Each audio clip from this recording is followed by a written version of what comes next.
This is the Cholo News Report for Thursday 03 October 2019.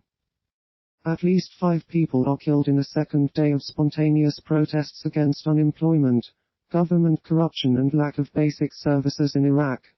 Police say they have lost control of the city of Nasiriyah after exchanging gunfire with protesters. Curfews are imposed on the Iraqi cities of Baghdad, Nasiriyah, Amara and Hilla. Parked armored personnel carriers and SUVs stood guard, and by mid-afternoon, residents said authorities had shut down social media platforms such as Facebook, Twitter and WhatsApp. The confrontations quickly spread to at least 7 other provinces in the country, with an estimated 3,000 demonstrators taking to the streets in the southern city of Basra, in a largely peaceful protest on Wednesday evening. A few dozen protesters tried to reach Tahrir Square again on Wednesday morning but were met with scores of riot police who formed a human barrier and soldiers who blocked roads, sometimes with barbed wire. Demonstrators dispersed as Iraqi security forces used tear gas during a protest over unemployment, corruption and poor public services, in Baghdad, Iraq, October 2, 2019.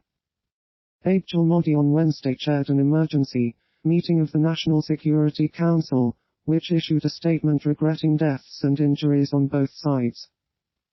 Security forces blocked several roads in Baghdad, including a bridge that leads to the fortified Green Zone, which houses government buildings and foreign embassies. The World Trade Organization authorizes the United States to impose about United States $7.5 billion in tariffs on goods from the European Union every year. The WTO started the probe in 2005, after the United States complained that European subsidies to Airbus damage Boeing airplane sales. The United States announced a tariff of 10 on European-made Airbus planes, and 25 on a range of goods, set to take effect on 18 October. The US has long accused the EU of aiding Airbus in a variety of ways, from giving out sweetheart loans and forgiving debts to providing grants for infrastructure. The spokesperson said that European business is unrelated to the airline industry, adding, "Yet even today, Airbus could still completely avoid these tariffs by coming into full compliance with its obligations." Airbus Guillaume Faury said his company is hopeful that the US and the EU will agree to find a negotiated solution before creating serious damage to the aviation industry, as well as to trade relations and the global economy. Following yesterday's collapse of Nanfanao Bridge in Suao, Taiwan, on 2 fishing boats, rescuers recover 4 bodies. 3 are identified as foreign fishermen, with a 4th corpse unidentified. 2 people remain missing.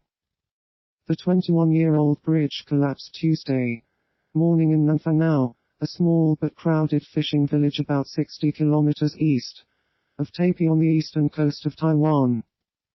The bridge, built in 1998 to replace a lower structure that did not allow large vessels to pass underneath, carries traffic over the busy port. On the island of Borneo and Sumatra, satellites detected fire hotspots in September 2015, and the plume of grey smoke that triggered air quality alerts. A World War-era B-17 crashes near Bradley International Airport in the U.S. state of Connecticut, killing at least 7 of the 13 people on board.